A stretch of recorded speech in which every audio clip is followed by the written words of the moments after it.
विनय मल्होत्रा, 52 वर्ष के अनुभवी और समझदार व्यक्ति, सुरक्षा जीवन बीमा लिमिटेड नामक एक देश भर में प्रसिद्ध बीमा कंपनी के सीईओ थे। उनकी छवि समाज में एक बुद्धिमान, सफल और दूरदर्शी उद्योगपति की थी। लेकिन उनके मन के अंदर एक द्वंद्व चलता रहता था। क्या वह सच में लोगों की सुरक्षा कर रहे थे या सिर्फ एक भ्रम बेच रहे थे? कंपनी का काम सीधा था, लोगों को जीवन, स्वास्थ्य या दुर्घटना बीमा पॉलिसी बेचना। विनय ने एक दशक में कंपनी की आय को 3 गुना कर दिया था। लेकिन इस सफलता की नींव थी क्लेम रिजेक्शन की कठोर नीति। हर बार जब कोई ग्राहक किसी दुर्घटना के बाद क्लेम करता, तो एक लंबी प्रक्रिया शुरू होती।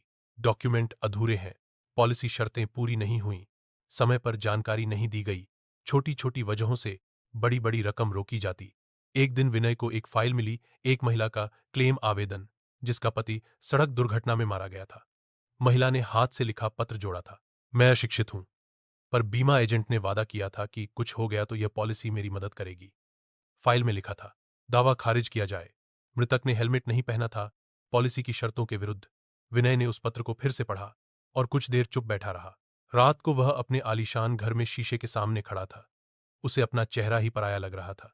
वह सोचने लगा, मैं रोज मीटिंग्स में ग्राहक हमारा भगवान है बोलता हूं और फिर भगवान को ही रिजेक्ट कर देता हूं। अगले दिन उसने कंपनी में एक नई टीम गठित की, मानव मूल्य मूल्यांकन इकाई।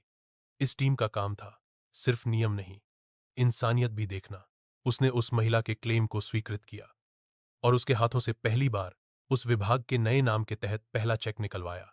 बोर्ड मीटिंग में विरोध हुआ, हमारा लाभ कम होगा, हर केस में भावना डालेंगे तो सिस्टम बिखर जाएगा। विनय मुस्कुराया और बोला, यदि लाभ के लिए हम इंसानियत बेचते हैं तो एक दिन हमें भी खरीदार नहीं मिलेगा। वर्षों बाद जब विनय रिटायर हुआ, उसके नाम पर कंपनी में एक नियम बना, मल्होत्रा नीति, जहां किसी भी क्लेम के साथ यदि मानवीय आधार जुड़ा हो तो उसका विशेष मूल्यांकन हो। विनय ने एक सिस्टम को नहीं बदला, एक सोच को बदल दिया। व्यवसाय में नीति होनी चाहिए, पर उसमें इंसानियत का स्थान कभी खाली नहीं होना चाहिए। अगर आप चाहें तो मैं इस कहानी को एक कॉर्पोरेट नैतिकता सीरीज के रूप में आगे बढ़ा सकता हूं। क्या आप उसमें रुचि रखते हैं?